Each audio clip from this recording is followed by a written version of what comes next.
curioso, porque há bocadinho fiquei com a ideia que no painel anterior também se começou a abordar esta questão de o que é que nós próprios podemos fazer enquanto mulheres para esta mudança de mentalidades, não apenas na esfera profissional, mas também na esfera privada, e aqui claramente iremos tocar alguns dos aspectos que já foram abordados, mas se me permites, Isabel, passo a palavra à Fátima Duarte, que enquanto jurista também terá também uma leitura, obviamente, virada para esta questão, não apenas desde que é Presidente da Comissão para a Cidadania e Igualdade de Género, mas sempre esteve ligada a estas matérias. É claro que não lhe vou pedir estatísticas, até porque já percebemos que as estatísticas podem ser absolutamente extraordinárias, não é? As leis também.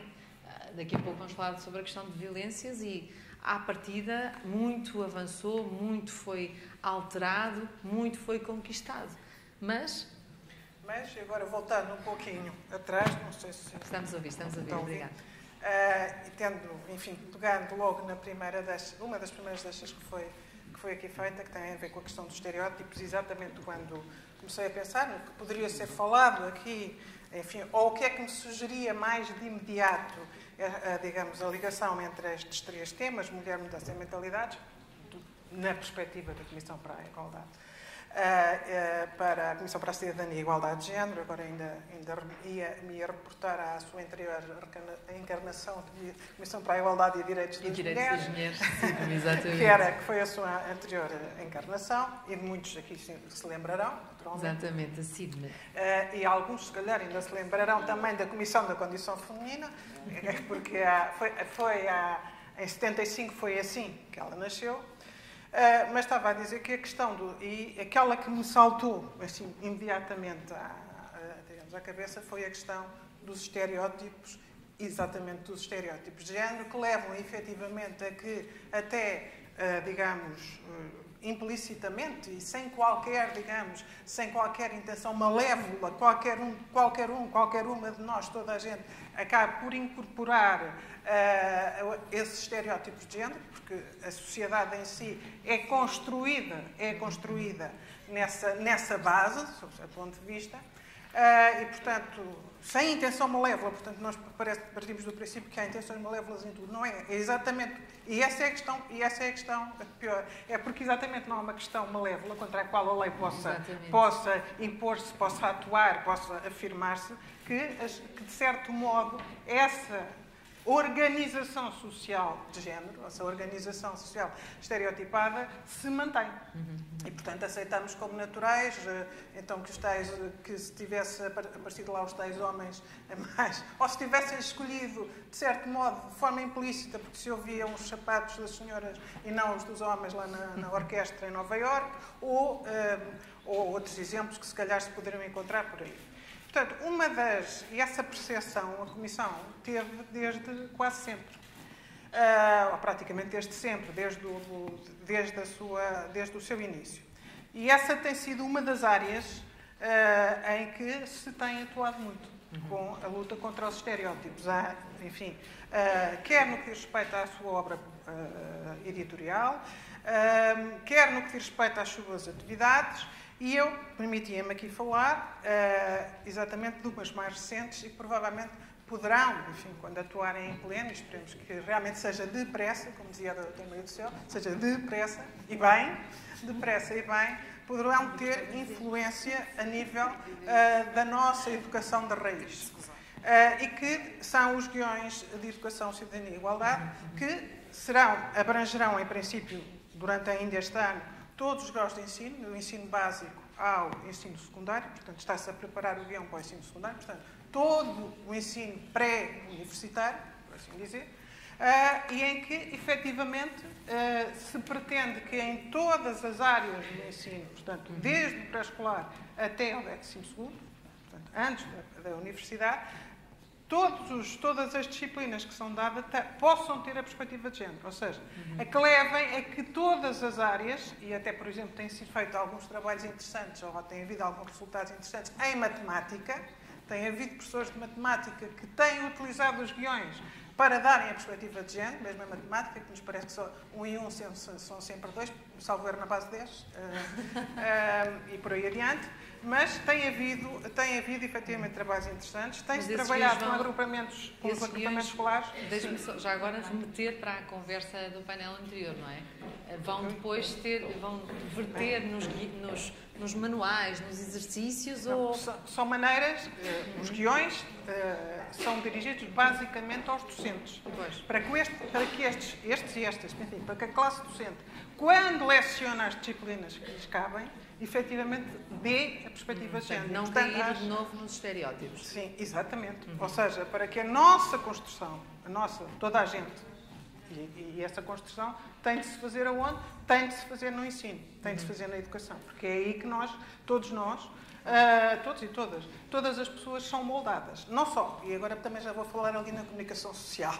Tem ali uns recadinhos para a comunicação social. Não é o caso da Isabel Neri, porque a Isabel Neri é a orgulhosa representante, exatamente pelo artigo que escreveu, é uma das titulares do prémio Paridade Homens e Mulheres na Comunicação Social, exatamente porque atuou na área da comunicação social contra os estereótipos de género. E, portanto, ela é uma das orgulhosas representantes e, portanto, sei que poderá ser porta-voz. Essa é a finalidade dos guiões, é que os próprios docentes, as próprias docentes, levem para as suas disciplinas, ou melhor, sejam treinados, para que nas suas disciplinas façam ver como é que a história, a linguagem, e já o Confúcio dizia que as designações arrastam os costumes. Portanto, pode ter alguma importância ouvirmos falar de advogados e advogadas, embora hoje a profissão seja feminizada. Aliás, ultrapassa a média, serão 52 ou 3%, salvo erro, a taxa de feminização é superior a 50%. Mas, como dizia, portanto, o Confúcio, enfim, foi um senhor que tinha, ao que consta, tinha muita sabedoria e, portanto, tinha esta frase, que realmente aqui pode ter significado, ou pode significar aquilo que nós queremos dizer, melhor dizendo, e essa é a finalidade dos guiões. Para além disso, e porque realmente nas brincadeiras infantis também muitos, e não é só nos brinquedos, é nas brincadeiras, muitos desses estereótipos são incorporados. A Comissão, e eu por acaso não trouxe, enfim, podíamos jogar aqui às cartas, a Comissão também tem produzido materiais lúdicos e um deles é o baralho de cartas, a Fernanda já conhece, porque já tive a ocasião de lhe oferecer, que é Viver em Igualdade, em que efetivamente aparecem várias atividades, naturalmente, várias atividades de profissões, mas mais do dia-a-dia. Não estamos a falar exatamente dos magistrados e nas magistradas, ou nos advogados e nas advogadas, porque, enfim, as crianças pequenas não terão sequer ainda percepção do que isso quer dizer. Ainda. Mas, enfim, se tiverem as outras, aquelas que eles veem mais, condutores de caminhões, condutores, etc., e por aí ainda, autocarros, etc. E, portanto, esses materiais lúdicos também existem exatamente para que até nas brincadeiras, porque nós, efetivamente, aprendemos, quer dizer, reproduzimos muito nas brincadeiras, possam vir a surtir efeito. Se me permite, e eu queria juntar aqui também à conversa da doutora Helena Tomás, até porque falávamos desta questão da designação de direitos do homem, direitos humanos, a Comissão sempre foi de direitos humanos, portanto, a pensar precisamente que há uma humanidade e não os direitos, apesar da maiúscula, à partida querer dizer que somos todos. Eu também fiquei muito feliz quando explicaram isso. Claro, como é óbvio, não é? E quando nos explicaram que não tinha bem de ser assim e quando o nome, até o próprio Tribunal mudou o nome, não é? Mas, sim, exatamente. Esta questão, não abordando apenas a questão do brinquedo e da brincadeira, dos guiões, dos livros, etc., é muito curioso, porque por muito que tentemos, há sempre qualquer coisa que nos puxa e aí eu tenho de concordar com a Maria Manuel, não é? Alguma coisa estará dentro da nossa biologia, qual é que será a percentagem da sociedade. Eu fui há uns dias a uma feira do livro e é natural. Estavam os Homens-Aranhas e os Super-Homens de um lado e eu fui para o outro. E tudo o que via que era mulher ia para o outro. Tudo. E depois eu vi uma amiga minha aí para os Homens-Aranhas. Ela tem 2 rapazes. Pronto. Então, estava explicado. Se calhar estava, não sei, não é? Eu, por acaso, não gosto de Homem-Aranha, mas gosto de Super-Homem, não é? Mas... E as brincadeiras, não é? O João Miguel Tavares, a propósito desta questão toda que foi levantada a partir do artigo do MEC, menina não entra, menino não entra, etc, disse que eu tenho um quarto de brinquedos, tenho 4 filhos, 2 rapazes, 2 raparigas, quando os atiro literalmente para o quarto de brinquedos, eles vão sempre buscar os carrinhos e os Lego e elas vão sempre buscar as bonecas e as cozinhas e os tachinhos e eles nunca, segundo ele, promoveram isso. Portanto, acontece. Mas isso era o que ele diz, não fui eu, foi o João. Ele não está cá para se defender. Uma publicidade de uma Barbie feita por um menino.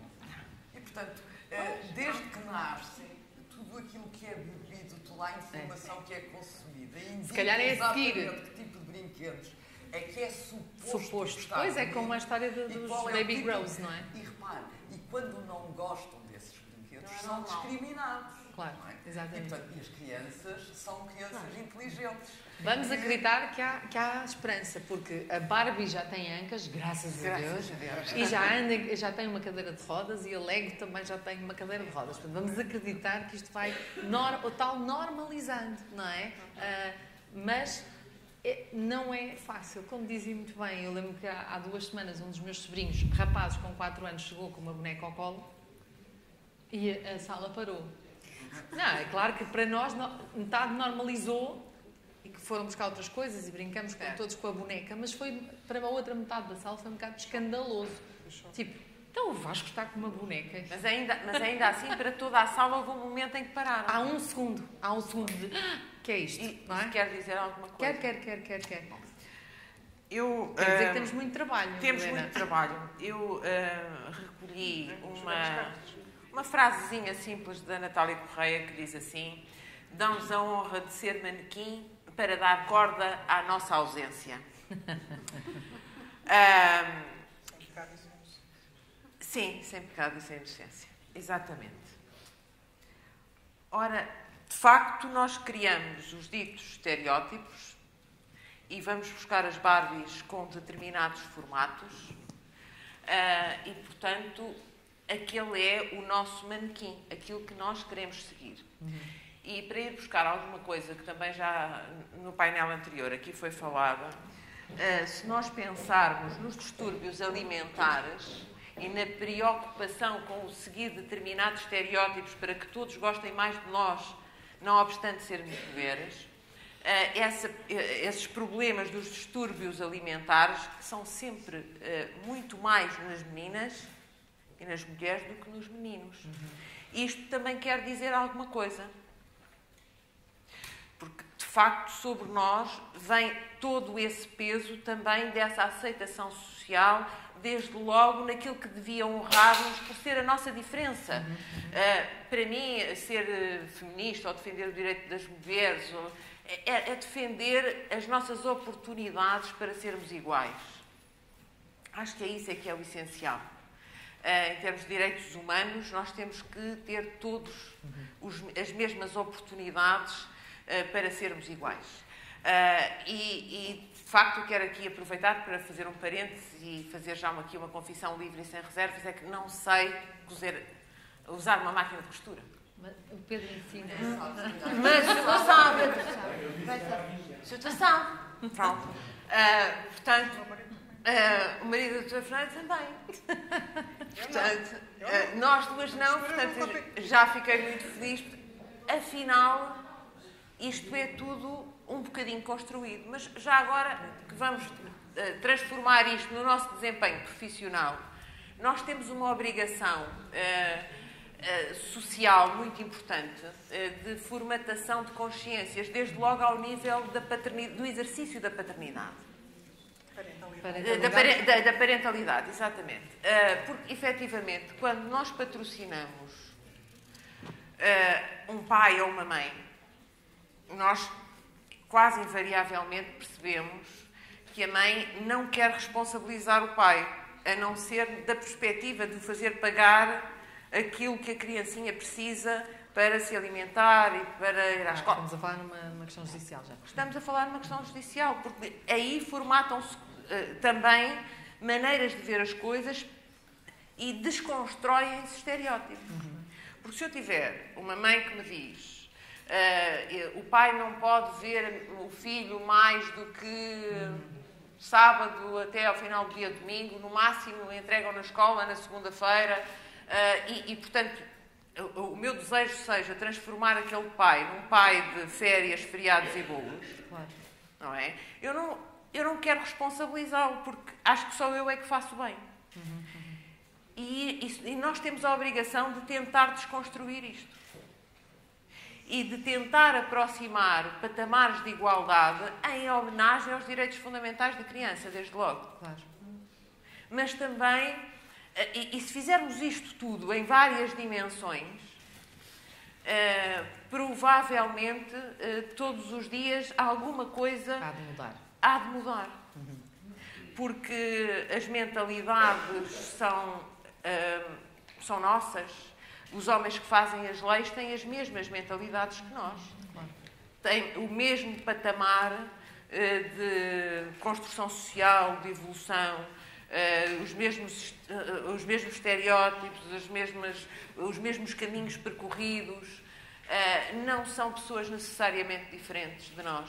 Mas sabe que num lapso linguístico disse os homens que fazem as leis. Sim, disse. Mas são essencialmente os homens que fazem as leis. Exatamente. Mas são essencialmente, felizmente, não foi um lapso linguístico, felizmente nós temos cada vez mais mulheres a fazer as leis. Mas por aquilo que eu consigo perceber, ainda continuam a ser muito mais altas as vozes de alguns homens do que de todas as mulheres. E isto precisa de ir ser... É um caminho que nós temos todos por percorrer. Claro. Os homens não são os maus e nós não somos as boazinhas, nem vice-versa. Não é? Eu, pelo menos, não consigo ver as coisas assim. E, por isso, acho tão importante nós termos uma comissão de direitos humanos. Claro. E não de homens nem de mulheres. Claro que não. Esta construção que passa muito pelo campo jurídico, não é? Mas, de facto, já chegamos a essa conclusão, passa também por aquilo que no dia-a-dia vamos construindo enquanto cidadãos e cidadãs, enquanto pessoas. E há pouco falávamos de um outro tópico que obviamente teria de ser abordado neste debate e que tem a ver aí não com uma normalização, mas com uma banalização da questão das violências. Porque a Maria Rueff sublinhou isto e muito bem, e tive pena que ela não pudesse ficar para o resto do debate. Muito bem, tu consegues os teus direitos todos no papel, mas dentro de casa, faz-me sempre lembrar aquele verso do Zé Mário Branco, do Mariazinha, não é? Sim, dentro de casa continuas a ser a Mariazinha e isto não se muda por decreto. Mas deixa-me só dizer, o problema não é tanto ser tratada por Mariazinha é sentir-se interiormente Mariazinha. Sim. Aqui é que está um grande problema e por isso é que eu coloco sempre essa tónica. Na ruptura interior que tem que haver dentro de cada mulher. E às vezes é por pura falta de informação ou por a pessoa não estar sensibilizada. Há pouco dizia a doutora Maria do Céu Rego que devia ser o Estatuto da Ordem dos Advogados e das Advogadas. Eu próprio, quando tomei posse como bastonária, fui alertada por esta questão, por acaso por uma pessoa que está aqui presente. Está aqui a senhora vice-presidente da Associação Portuguesa de Mulheres Juristas, que provavelmente já não se recordará desse pormenor, mas a Associação Portuguesa de Mulheres Juristas pediu uma reunião comigo enquanto bastonária e, entre outras coisas, sugeriu-me, de uma forma muito elegante, que a Ordem poderia mudar a sua forma de comunicação e que, quando se dirigia aos advogados, se poderia também dirigir às advogadas. Foi uma conversa, enfim, leal, franca, e eu realmente, na altura, pensei assim, é uma questão semântica. Uma questão semântica. Nem sei se eu disse, se calhar disse, já não disse. Sim, bem, mas vou fazer um esforço. E fui para o meu, a reunião acabou e fui para o meu gabinete e fiquei a pensar um pouco nisso. E percebi, dentro de mim, percebi interiormente que não era uma questão semântica.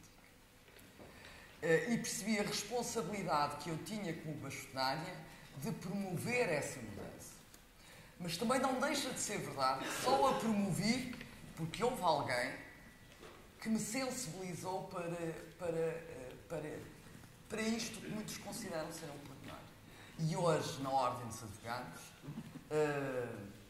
que ainda não é a Ordem dos Advogados e das Advogadas, exatamente porque não foi acolhido o projeto de estatuto que nós entregamos, mas a verdade é que há um especial cuidado no sentido de, na comunicação, não sermos nós próprias, a fazer a primeira discriminação em função do género. Não é fácil. A verdade é que, e esse é um desafio, eu costumo dizer que só vêm estas coisas o público errado, só vem quem já está sensibilizado. E essa é a minha grande frustração como bastonário. É, como é que eu consigo trazer à Ordem dos Advogados para sensibilizar, como eu fui sensibilizado, as pessoas que não estavam sensibilizadas, mas que têm sensibilidade para virem a ser sensibilizadas. Abertura para isso. Porque eu costumo dividir. Há 3 grupos. Há os que são insuscetíveis ou de serem sensibilizados. E há os que não estão sensibilizados ou sensibilizadas porque nunca pararam para pensar. E muitas vezes nesta dinâmica que existe, nesta velocidade quase imparável de que se revestem as nossas vidas, estas temáticas muito específicas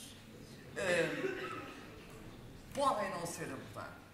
E, portanto, há